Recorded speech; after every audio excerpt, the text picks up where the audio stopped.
Greetings, YouTube. Alan Lube back. Welcome back, Lubers. I'm back with just a quick video. Had some time today. Figured I'd make a little short video.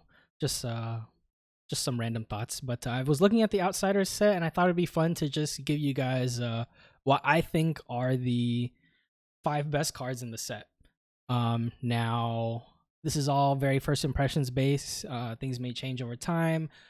Some cards I may not be giving enough credit, or some cards I may be overvaluing. But overall, I just went and picked the 5 just cards that I thought would be the best, both in like limited and CC, but mostly in CC. Just kind of like just how good the card is. So yeah, let's just get right into it. Be sure to like, comment, subscribe, all that good stuff.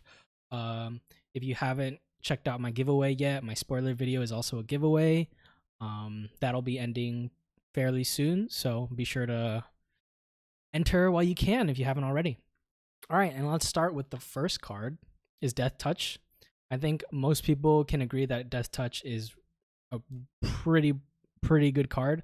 1 for 6 is already above rate, and it only blocks 2, but it has to be played from Arsenal. But 1 for 6 is already premium, and a lot of decks, especially if you're playing slower, like if you're playing a slower assassin build, you don't mind just arsenaling this and playing this off Tunic.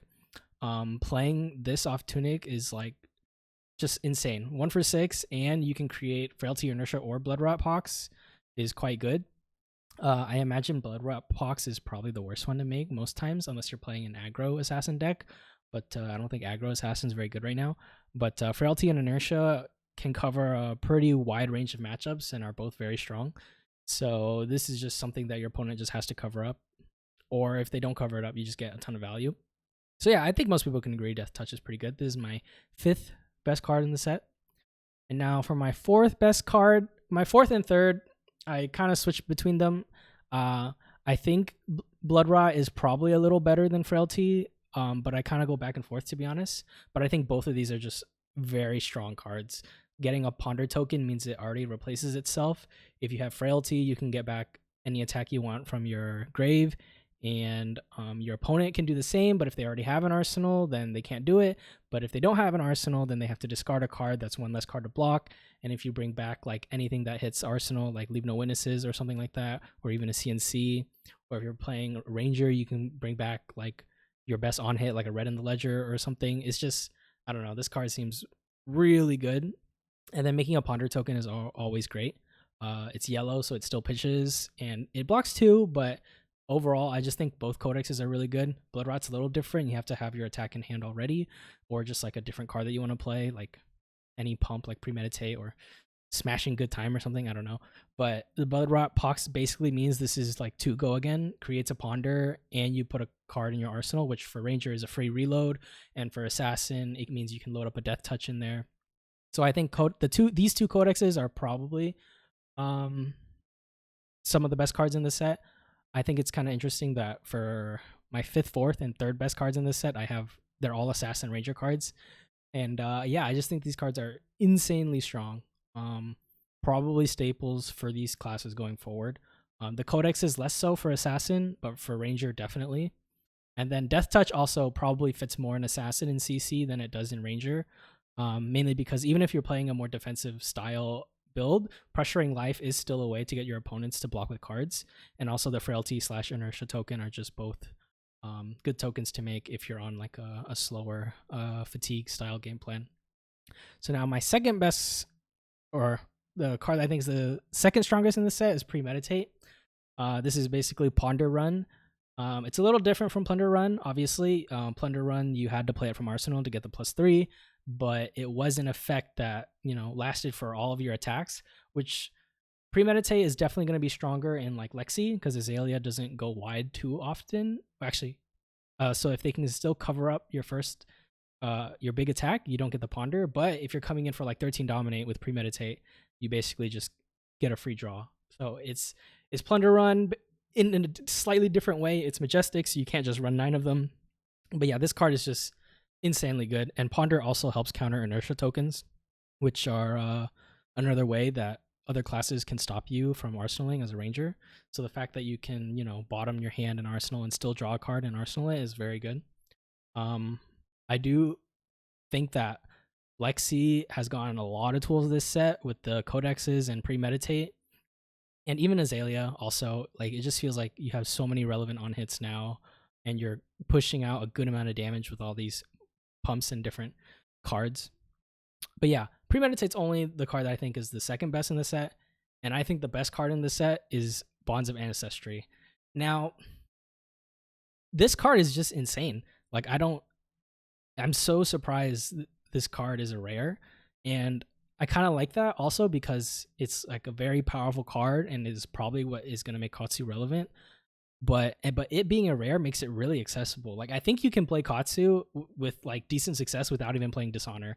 Like, if for some reason Dishonor on release is like a $20 card, like I would just wait to buy Dishonor because Bonds of Ancestry is like the nuts. You need to play a Gustwave card before it, which for Katsu you have like, I don't know, 6 to 8 copies of Whelming in your deck. And then you have the new Descendant Gustwave also, which is also really strong. And Descendant Gustwave is also a starter, so you don't even need Surging to play Bonds. You can just go Descendant Gustwave into Bonds, have 2 resources floating, and get back any combo attack you want. Now, the thing that holds back Bonds is that, you know, you're not gonna turn 1/turn 2 pop off and kill your opponent. Most likely, that's kind of the limitation, I think, in terms of how they've designed this Katsu combo line, as opposed to something like Stubbyfies. The fact that the card needs to be in your graveyard so you can banish it and then find it from your deck is important. But with Katsu Trigger, you can also just, you know, if something hits, you Katsu Trigger, dump something into the grave, you play Bonds, and then you find that exact same card back again. And if you ditch like a blue, you can still get a red. So this card just seems incredibly strong. It also doesn't rely on hitting.